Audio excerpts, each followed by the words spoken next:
नमस्कार दोस्तों, स्वागत है आपका मेरे चैनल पे। दोस्तों अभी पाकिस्तान ने अपने JF-17B ब्लॉक 2 को इंडक्ट किया था, जो कि एक ट्रेनर जेट है। और इसके ऊपर दोस्तों कुछ ऐसी चीज़ें लगी थी, इसकी पिक्चर्स आई, उसे देख के बहुत ज़्यादा इसे ट्रोल किया गया, इसका मजाक उड़ाया गया। आज इसी के ऊपर बात करेंगे। चलिए दोस्तों शुरू करते हैं। तो दोस्तों पाकिस्तान ने जो तस्वीरें डाली अपने JF-17B block 2 twin seater trainer jet की, ये एक्चुअल में नए पायलट्स को ट्रेनिंग देने के लिए इस्तेमाल किया जाएगा।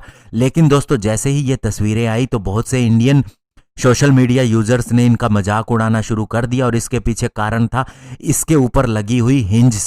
ये हिंज दोस्तों आप इसे कब्जा भी कह सकते हैं, जैसे दरवाजे, संदूक आदि पर आपने देखा होगा जो घुमाने के लिए दो हिस्सों के बीच में एक मेटल का टुकड़ा लगा होता है, उसे ही हिंज बोलते हैं और हिंदी में इसे टिक्का या फिर कब्जा भी कह देते हैं। तो दोस्तों इसकी साइड की जो कैनोपी होती है, यानी कि दोस्तों जो ग्लास वाला ढक्कन होता है जिसे खोला जाता है और उसके बाद में पायलट फाइटर जेट के अंदर जाता है और फिर उसे ऊपर से बंद कर लिया जाता है, तो इसके बाहर वाली साइड के ऊपर ये हिंज लगी हुई थी, इसी दरवाजों के अंदर लगी होती है। तो इस वजह से दोस्तों इसका काफी ज्यादा इंडियंस ने मजाक उड़ाया। और दोस्तों जनरली इंजीनियर जब इस कैनोपी को डिजाइन करते हैं तो इसकी अपीयरेंस का, हेडरूम का, इसकी ईज ऑफ इंस्टॉलेशन का और साथ ही सेफ्टी का, बहुत सी चीजों का ध्यान रखा जाता है कैनोपी की सिक्योरिटी के लिए। और साथ ही ये भी ध्यान रखा जाता है कि इसके अंदर एंट्री करने में कितनी सुविधा होती है और कितनी दिक्कत आती है।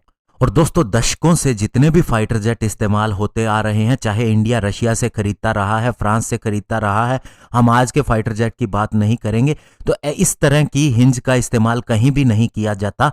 और ये पाकिस्तान ने ऐसा क्यों किया है? या तो दोस्तों चाइना की टेक्नोलॉजी ही डिफरेंट है, या इसे सस्ता बनाने के लिए इस तरह का इस्तेमाल किया गया है। तो इससे दोस्तों आप समझ सकते हैं कि चाइना का डिजाइन कितना इफेक्टिव है कि उन्होंने दोस्तों दरवाजों पे लगने वाले कब्जे से ही फाइटर जेट का गेट जोड़ दिया। और दोस्तों JF-17 ब्लॉक 2 को अक्सर ये बताया जाता है कि प्राइस रेंज के अंदर ये अन्य फाइटर जेट से चीपेस्ट है। ये 30 से 35 मिलियन डॉलर के अंदर पर यूनिट के हिसाब से आता है।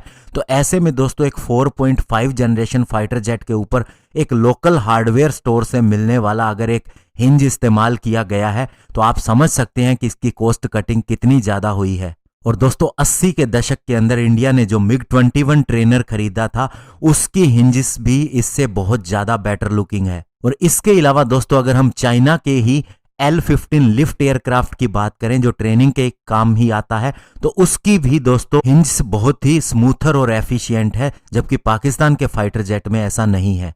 और दोस्तों आप अन्य फाइटर जेट की भी अगर इसी तरह की कैनोपी को देखेंगे तो आपको दिखेगा ऐसा किसी भी फाइटर जेट के अंदर इस्तेमाल नहीं हुआ है। और पाकिस्तान हमेशा कहता रहता है कि उसका JF-17 राफेल फाइटर जेट जितना पावरफुल है। तो आप समझ सकते हैं दोस्तों कि ये कैसा फाइटर जेट है। और साथ ही दोस्तों पाकिस्तान की भी आप कैपेबिलिटी को समझ सकते हैं कि कैसा वे डिज़ाइन बनवाते हैं, कैसी उनकी स्पेसिफिकेशन होगी। पूरी तरह से उन्होंने अपने आप को चाइना के अंडर में गिरवी रख दिया है और ये इस फाइटर जेट से समझा जा सकता है। धन्यवाद, जय हिंद।